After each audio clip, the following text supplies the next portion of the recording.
2020년 7월 24일 금요일 로마서 2장 12절로 16절 말씀. 무릇 율법 없이 범죄한 자는 또한 율법 없이 망하고 무릇 율법이 있고 범죄한 자는 율법으로 말미암아 심판을 받으리라. 하나님 앞에서는 율법을 듣는 자가 의인이 아니요 오직 율법을 행하는 자라야 의롭다 하심을 얻으리니 율법 없는 이방인이 본성으로 율법의 일을 행할 때는 이 사람은 율법이 없어도 자기가 자기에게 율법이 되나니 이런 이들은 그 양심이 증거가 되어 그 생각들이 서로 혹은 송사하며 혹은 변명하여 그 마음에 새긴 율법의 행위를 나타내느니라. 곧 내 복음에 이른 바와 같이 하나님이 예수 그리스도로 말미암아 사람들의 은밀한 것을 심판하시는 그날이라. 아멘. 오늘 로마서 2장 12절로 16절 말씀은 율법에 대한 이야기를 사도 바울이 하고 있습니다. 로마서 1장 마무리에서 다양한 종류의 죄악, 범죄에 대해서 이야기를 했고 2장 시작하자마자 사실은 남을 판단하지 말라라는 이야기로 2장이 시작되었습니다. 그러면서 오늘 시작하는 12절부터는 율법이 없이 범죄한 자, 율법이 있는 채로 범죄한 자 이런 이야기들을 합니다. 아마도 당시 로마에 있는 유대교를 원래 믿고 있었던 그러니까 유대인들로서의 크리스찬 당시에 이제 회심한 사람들 사이에서는 율법이 없는 이방인들의 어떤 범죄에 대한 그리고 그것에 대한 심판, 율법이 있는 그리고 이 유대인들에 대한 이런 것들에 대한 논의가 많았었나 봅니다. 뭐 굉장히 궁금해할 만한 일이긴 합니다만 굉장히 간단하고 깔끔하게 사도 바울은 이렇게 이야기를 합니다. 율법이 없는 자에게도 사실은 인간이 가지고 있는 그 양심의 율법이 있기 때문에 그 율법에 따라서 당연히 심판을 받을 것이고 율법을 가지고 있는 유대인들은 그 율법으로 인하여서 심판을 받을 것이다.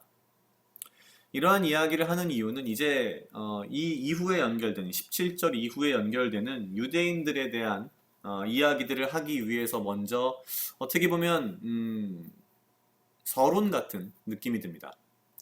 유대인들은 율법이 있음에도 불구하고 13절에 있듯이 율법을 듣는 자가 의인이 아니요 율법을 행하는 자가 의인이다 라는 이 이야기를 하면서 율법을 받고도 그 율법을 지키지 않은 율법을 듣기만 한 율법을 입으로 외우기만 한 유대인들은 더 큰 죄가 있다 더 큰 범죄이다 라는 이야기를 하기 위한 어떻게 보면 서론과 같은 말씀이 오늘의 말씀이 아닌가 싶습니다.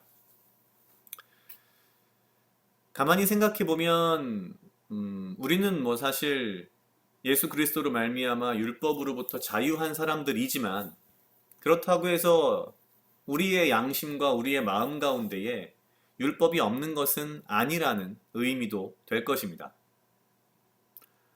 이것을 율법적으로 해석하면 좀 문제가 되겠지만 오늘 말씀에 비추어 볼 때 우리는 율법으로부터 자유한 사람들이지만 율법이 없는 사람들에게도 그들의 양심에 율법이 있기 때문에 그것을 근거로 심판을 받는다고 한다면 우리는 율법을 넘어선 복음을 받았고 또한 우리에게는 우리 나름의 도덕과 양심이 있기 때문에 그것을 굉장히 잘 지켜야 하는 것은 너무나도 당연하다는 얘기가 될 것 같습니다.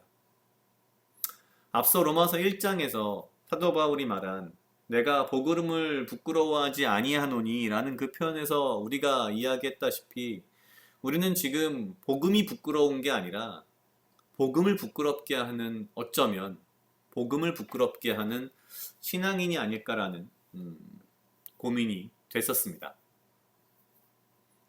세상 가운데에서 하나님의 법이 우선이니 세상의 법은 지키지 않아도 된다 라는 식의 어떤 생각들을 매우 서슴없이 이야기하는 그리스도인들을 볼 때마다 굉장히 가슴이 뜨끔뜨끔함을 느낍니다.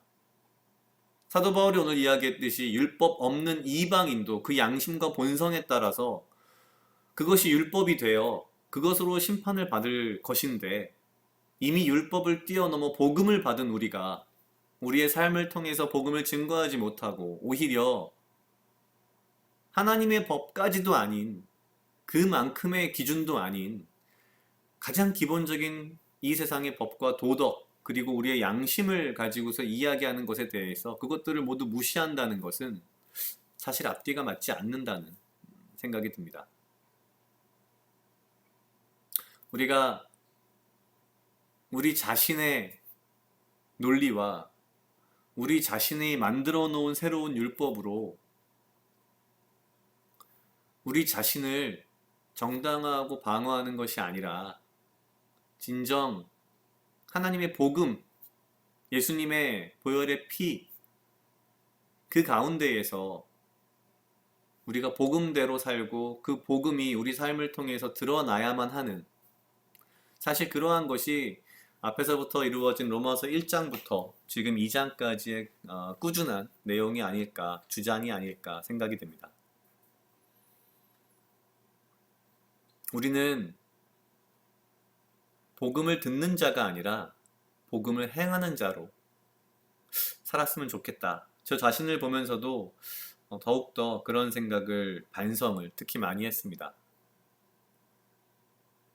내 양심조차도 쫓아가지 못하는 신앙이라면 그것은 내가 복음을 부끄럽게 하는 신앙이 아닌가, 나의 삶이 아닌가. 내가 신앙을 듣기만 하지 않고 복음을 듣기만 하지 않고 복음을 행하는 자로, 내 삶을 통해서 복음을 보여줄 수 있는 자로 살아가도록 노력해야겠다라는 생각을 했습니다. 각자 약 2분 정도 묵상하시겠습니다.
나로 하여금 사랑하게 하시옵소서.